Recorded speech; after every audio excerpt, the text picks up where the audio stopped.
Assalamualaikum warahmatullahi wabarakatuh. Hamdan wa syukranillah, salatan wa salaman ala rasulillahi sallallahu alaihi wasallam, alladzi la nabiyya ba'da, amma ba'du. Yang terhormat Ibu Fitri Ningsi, SS, SPD, Eshum, selaku dosen pengampu mata kuliah Public Speaking, dan saudara sekalian yang saya cintai.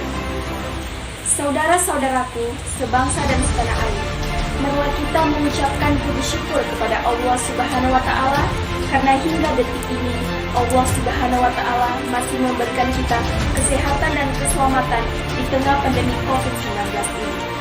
Salawat serta salam tak lupa pula kita limpahkan kepada baginda Nabi Muhammad Sallallahu Alaihi Wasallam. Allahumma salli wa sallim wa barik alaihi. Semoga kita mendapat syafaatnya di yaumil akhir kelak nantinya. Amin ya rabbal alamin. Saya Uswatun Hasanah, mahasiswa jurusan Komunikasi dan Penyiaran Islam semester 5 dengan NIM 194100021 akan membawakan sebuah pidato yang berjudul Kaum Milenial Anti Konflik. Saat ini adalah masa di mana revolusi bukan sekedar keinginan, melainkan suatu kewajiban. Berpikir untuk berhenti adalah kematian. Berharap untuk kemajuan bangsa adalah keharusan.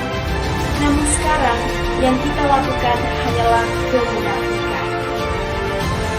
Saudara-saudaraku, pada kesempatan kali ini ada sebuah diskusi yang dapat kita pahami bersama-sama.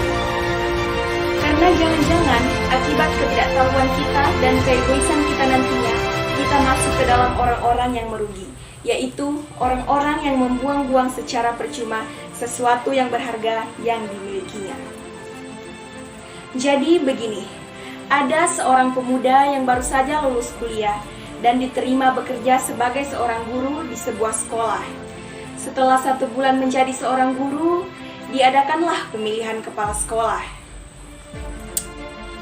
Lalu, karena pemuda tersebut berpikir bahwa ia tidak terlalu mengenali ketiga calon kepala sekolah tersebut, maka pemuda tersebut memutuskan untuk tidak datang di acara pemilihan kepala sekolah alias tidak memberikan hak suaranya.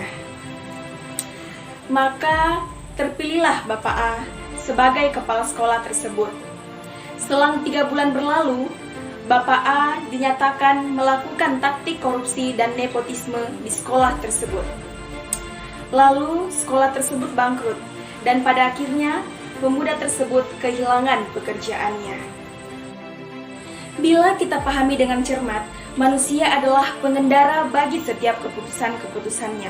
Ia akan menjalani berbagai macam keputusan-keputusan seperti hari ini mau makan apa, mau melanjutkan kuliah di universitas mana, dan keputusan-keputusan sederhana lainnya. Terkadang, walaupun sederhana, kita tidak tahu keputusan mana yang akan merugikan atau menguntungkan sekarang atau 10 tahun ke depan. Lantas, apa salahnya jika kita mengambil suatu keputusan? Karena jangan-jangan keputusan itulah nanti yang akan menyelamatkan kita di dunia, atau kita hanya akan tinggal diam seperti ilustrasi pemuda yang kehilangan pekerjaannya? Tentu saja tidak, kan?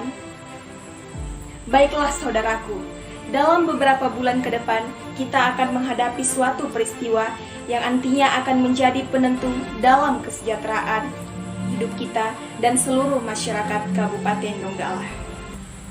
Ya, pilkada. Pilkada Kabupaten Donggala sudah di depan mata. Lalu, apa hubungannya dengan kita? Apa kaitannya dengan kita? Kita, sebagai generasi muda, generasi milenial, pemuda-pemuda penerus bangsa, haruslah lebih cerdas dalam menghadapi situasi politik seperti pilkada ini. Sebagai anak muda yang kekinian, harusnya kita bisa lebih optimis untuk ikut mensejahterakan dan memajukan bangsa dengan mengambil suatu keputusan dengan baik. Salah satunya, memberikan hak suara pada saat pilkada. Sebagai generasi milenial, harusnya kita bisa lebih kreatif dan menghilangkan nilai-nilai apatisme seperti "Alah, siapapun pemimpinnya, kota ini akan begini-begini saja." Atau "Saya tidak mengenali calon-calonnya, makanya saya tidak akan memilih."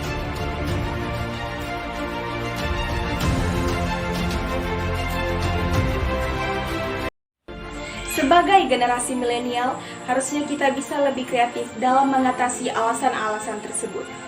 Jika kita tidak menemui perubahan pada kota tersebut, mengapa kita tidak mempelopori perubahan agar dapat dilirik para calon pemimpin untuk menjadi sebuah gagasan mereka?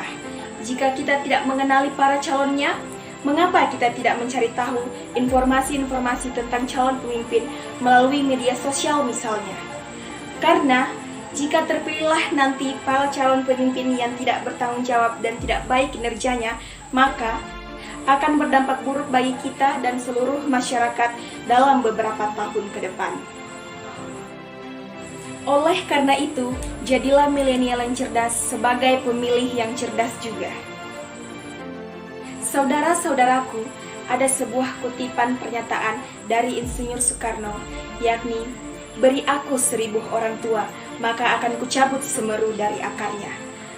Tetapi, beri aku 10 pemuda, maka akan kuguncangkan dunia." Begitu dahsyatnya para kaum milenial dibagi Insinyur Soekarno.